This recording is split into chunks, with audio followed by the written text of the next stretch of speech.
27 जनवरी 2025।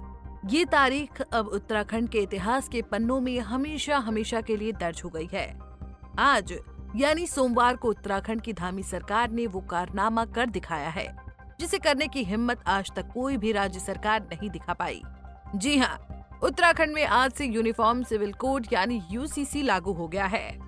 मुख्यमंत्री पुष्कर सिंह धामी ने मुख्य सेवक सदन में यूसीसी नियमावली और पोर्टल को लॉन्च किया। ऐसे में अब उत्तराखंड राज्य में यूनिफॉर्म सिविल कोड प्रभावी हो गया है। यूनिफॉर्म सिविल कोड लागू होने के बाद उत्तराखंड देश का पहला ऐसा राज्य बन गया है जहां यूसीसी लागू हो गया है। ऐसे में यूसीसी नियमावली में दिए गए प्रावधान के अनुरूप ही विवाह रजिस्ट्रेशन, तलाक पंजीकरण, वसीयत समेत तमाम प्रक्रियाएं की जाएंगी। उत्तराखंड में यूसीसी लागू होते ही बदल गए ये नियम। शादी का रजिस्ट्रेशन करवाना अनिवार्य होगा। इसके लिए कट ऑफ डेट 27 मार्च 2010 रखी गई है। इस दिन से हुए सभी विवाह पंजीकृत कराने होंगे। इसके लिए ग्राम सभा स्तर पर भी शादी के रजिस्ट्रेशन की सुविधा दी जा रही है। शादी का पंजीकरण 6 महीने के अंदर कराना होगा। बिना रजिस्ट्रेशन के शादी पूरी तरह अमान्य। रजिस्ट्रेशन नहीं कराने पर 20,000 जुर्माना। शादी के लिए योग्य लड़कियों की उम्र एक समान होगी। सभी को बच्चे गोद लेने का अधिकार होगा। दूसरे धर्म के बच्चे गोद नहीं लिए जा सकेंगे। उत्तराधिकार में लड़कियों को लड़कों के बराबर हक मिलेगा। इस कानून से अनुसूचित जनजाति को बाहर रखा गया है। पूजा और परंपराओं में कोई बदलाव नहीं किया गया है। मुस्लिम समुदाय में प्रचलित हलाला और इद्दत की प्रथा पर रोक। बहुविवाह जैसी प्रथा पर भी लगी रोक। तलाक के लिए सभी जाति और धर्मों में एक जैसे नियम। लिव इन रिलेशनशिप के लिए रजिस्ट्रेशन। अगर लिव इन रिलेशन से किसी बच्चे का जन्म होता है तो उसे शादी के बाद जन्मे बच्चे की तरह सभी कानूनी अधिकार मिलेंगे। अब जरा उत्तराखंड सरकार द्वारा यूसीसी की घोषणा से कानून बनने तक के सफर पर नजर डालते हैं। घोषणा से कानून बनने तक का सफर।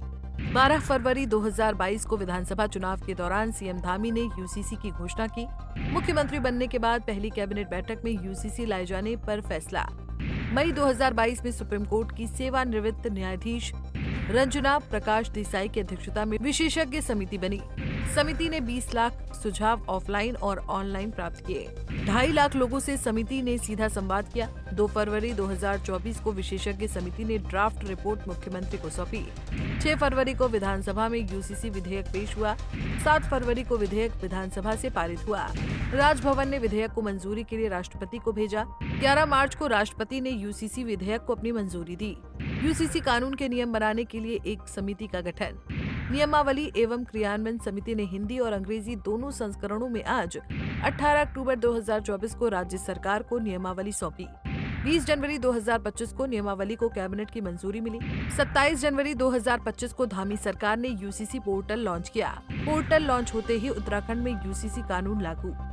वहीं उत्तराखंड में यूसीसी लागू होते ही सीएम धामी ने कहा कि इसके लागू होने से प्रदेश में महिला सशक्तिकरण और महिलाओं की सुरक्षा भी होगी। साथ ही हलाला, इद्दत और बहुविवाह पर भी पूर्ण तरह प्रतिबंध लग गया है। इसके लागू होने से प्रदेश में सच्चे अर्थों में महिला सशक्तिकरण सुनिश्चित हो सकेगा, जिसके बारे में मैंने अभी कहा कि सशक्तिकरण भी होगा, सुरक्षा भी होगी। इसके द्वारा जो कुछ कुरीतियां हैं, अब हलाला, इद्दत, बहुविवाह, बाल विवाह, 3 तलाक आदि जो कुप्रथाएं हैं, उन पर पूरी तरह से रोक लगाई जा सकेगी।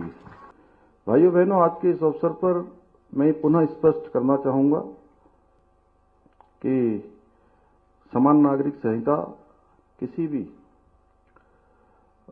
धर्म या पंथ के खिलाफ नहीं है। वहीं सूबे के मुखिया पुष्कर सिंह धामी ने भी पोर्टल पर अपनी शादी का पंजीकरण कराया है। इसके अलावा हर साल 27 जनवरी को राज्य में यूसीसी दिवस के रूप में मनाया जाएगा।